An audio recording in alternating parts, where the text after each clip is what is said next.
I've always been a night jogger. Something about the quiet and cool air helps me clear my head after a long day. One night, I was running my usual route through a pretty calm residential area. It's normally well lit, but that night felt different. It was quiet, too quiet. I didn't even notice it at first, but there was a van creeping behind me, maybe 20 feet back, with its headlights off. At first, I thought it was nothing. Maybe they were lost or dropping someone off, but they weren't stopping. They weren't passing me either. They were just there, hovering, crawling along at the same speed I was running. I slowed down almost to a walk, and the van slowed down too. Now, my heart was racing, and not from the jogging. I picked up my pace just to test it, and sure enough, the van sped up to match. I was being followed. I didn't want to panic, but I also didn't want to make it obvious that I knew what was happening. So I took a sharp turn down a different street, hoping they'd just keep going. But the van made the turn too. This was when my brain went into full survival mode. I knew I couldn't outrun a vehicle, but I also knew I couldn't let them know I was scared. So I did the only thing I could think of. I slowed down to a walk and pulled out my phone, pretending to make a call. I said something loud, like, "Yeah, I'll be home in 5 minutes. Meet me outside." The van slowed to almost a complete stop behind me.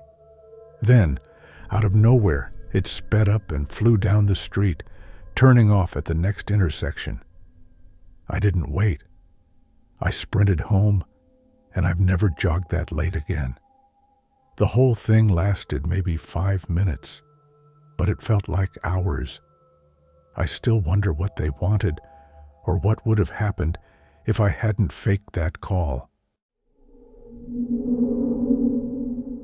It was a quiet Saturday night, and I decided to take my usual jog down the trail that winds through the woods near my neighborhood. It's a peaceful spot, but it's isolated enough that I rarely see anyone else. I was maybe 2 miles in when I saw something strange. Up ahead, off to the side of the trail, there was a guy crouching down like he was digging or something. At first, I thought maybe he was just gardening or clearing some brush. But the deeper I jogged into the woods, the more I realized there was no house around for miles. No one had any reason to be out there this late. And then I saw it. He was burying something. I slowed down, not wanting to attract attention, but I couldn't help staring.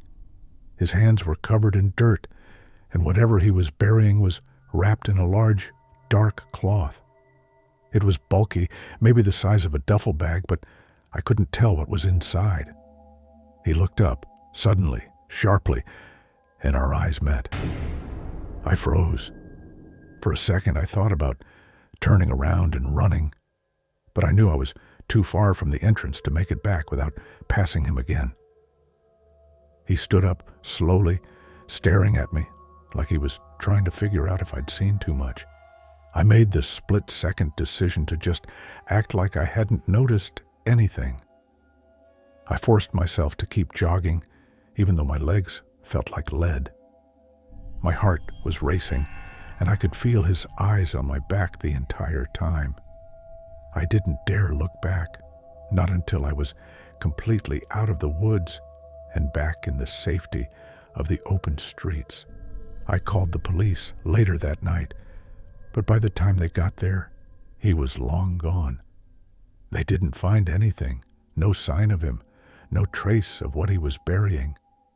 But I know what I saw, and the worst part is, I'll never know what or who he was hiding out there. I've been running the same trail near my house for years. It's a little secluded, but still close enough to the main road that I never felt unsafe. It was my routine. go out just after dusk, get in my miles, and head home. One evening, though, I noticed something that made me stop in my tracks. I was about halfway through my usual route when I heard something behind me. A bike. Now, that's not uncommon on this trail, but the way this guy was riding was weird. He was keeping pace with me, just far enough back that I couldn't get a good look at him, but close enough that I knew he was there. I sped up, and so did he. I slowed down, and so did he. I thought maybe I was imagining it, so I pulled off to the side, pretending to stretch and give him space to pass. But he didn't pass. He just stopped, about 30 feet back, like he was waiting for me. That's when I felt the cold knot of fear hit my stomach. I started jogging again, trying to stay calm, but he was right behind me now, closer. My heart was pounding, and I couldn't shake the feeling that he was sizing me up, waiting for the right moment. The trail was deserted, and it was getting darker by the minute. I was about to make a run for it when he finally spoke. "You need help with something?" His voice was calm, almost casual, but it was clear he wasn't asking out of kindness. I muttered a quick no and tried to keep going, but he didn't move. He just sat there, staring at me, like he was daring me to run. I took off. I didn't care how it looked. I just ran. I could hear his bike tires crunching on the gravel behind me, getting closer, until I finally reached the main road. I looked back once I was under the streetlights, and he was gone. Just like that, he disappeared. I have no idea what he wanted or what his plan was, but I've never felt that kind of fear again. I haven't run that trail since.